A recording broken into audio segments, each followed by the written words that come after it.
Okay, Simbi. Um, like I told you, I was gonna make you the tutorial. I'm gonna make many more for you, so don't worry. I'm sorry for the messy desktop. I was busy today, but let's get this one started. I was working on something in here. So first, you would want to find an image to open and work with. And I'm gonna work with my friend named Lily. Work with her picture. I think it's this one.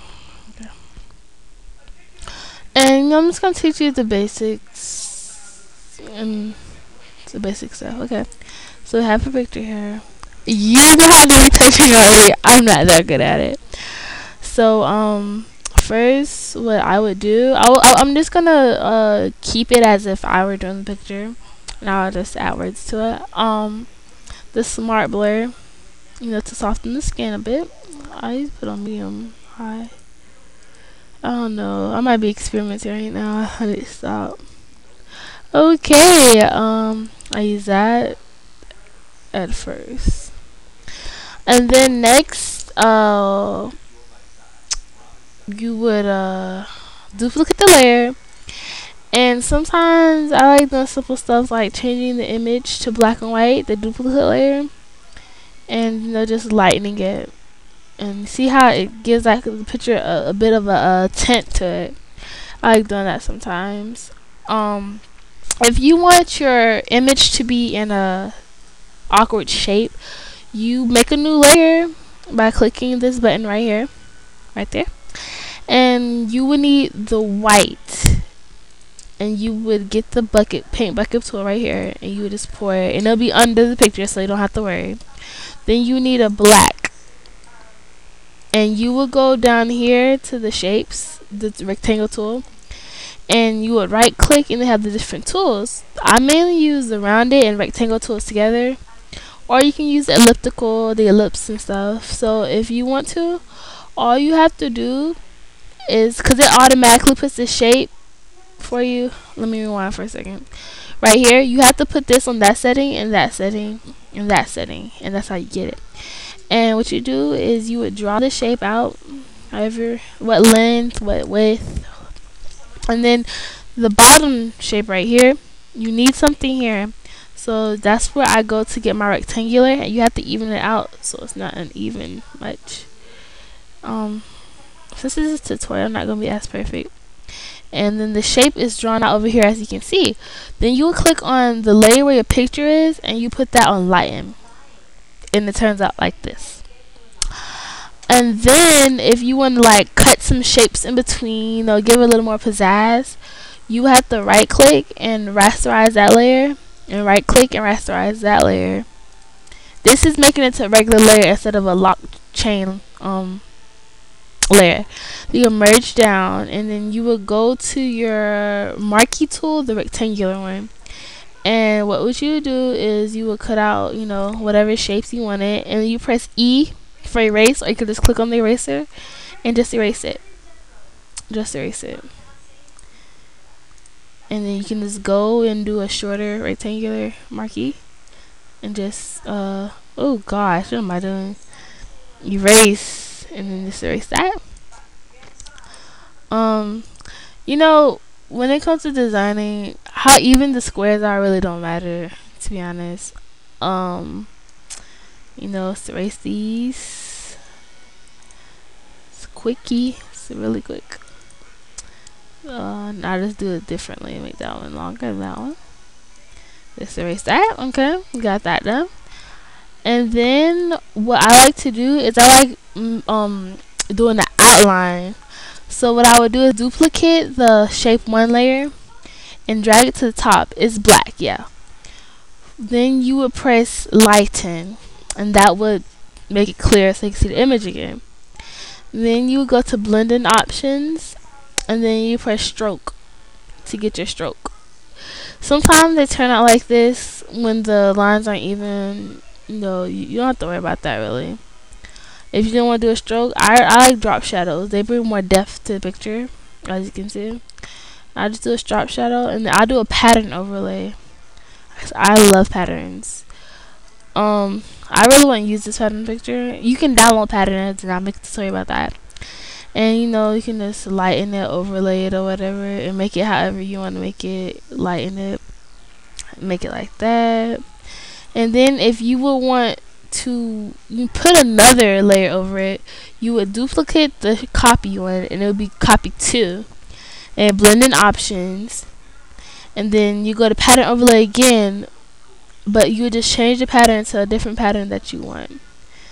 So I'll choose this one and then press overlay, and that will overlay it, and you'll still have the first one and the second one. You have the different patterns you may want, or such and such. It's different things. It's so much on Photoshop.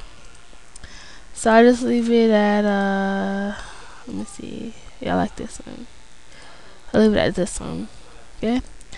And then what I would do is I merge my invisible, so I don't have to worry about no extra layer stuff. And I go here, and I like adding the splash of a brush sometimes if a picture's kind of blends me.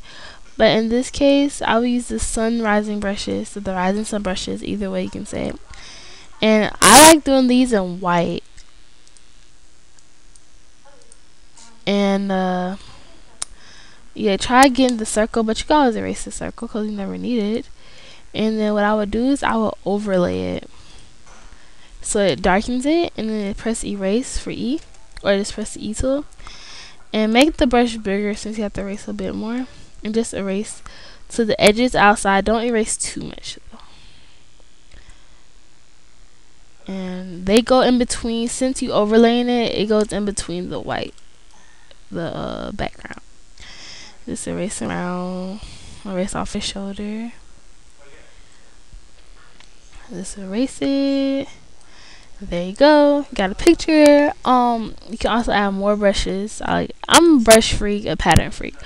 Oh, patterns. There you go. You can go to outspokenkate.com. I'll send it to you in the comment. outspokenkate.com, and then get a texture from there, because they have awesome textures.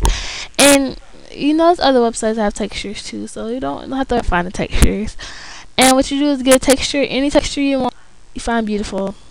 And just use any random texture.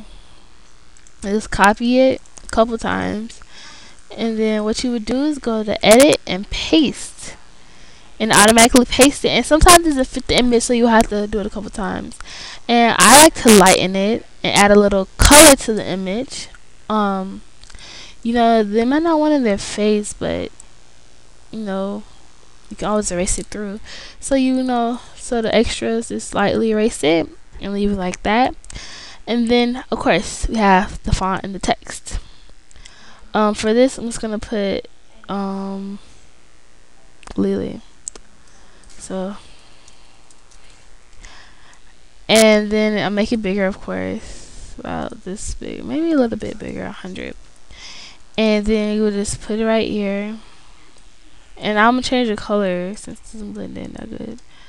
Change it to like a yellow, red, orange, green. Yeah. And that's it. And then you would go right click the layer, blending options, and then you would go to stroke. Stroke brings the color out and everything. You want to take it down to 0, it's still visible. You can change the different colors if you want. Do the outer layer like that, and I also like adding drop shadows to these because it brings the letters out more. Inner shadow, I'm not a big fan of it, but drop shadow and stroke, and you can do a pattern overlay to this one too. Add its own little uniqueness to it, and it blends right in.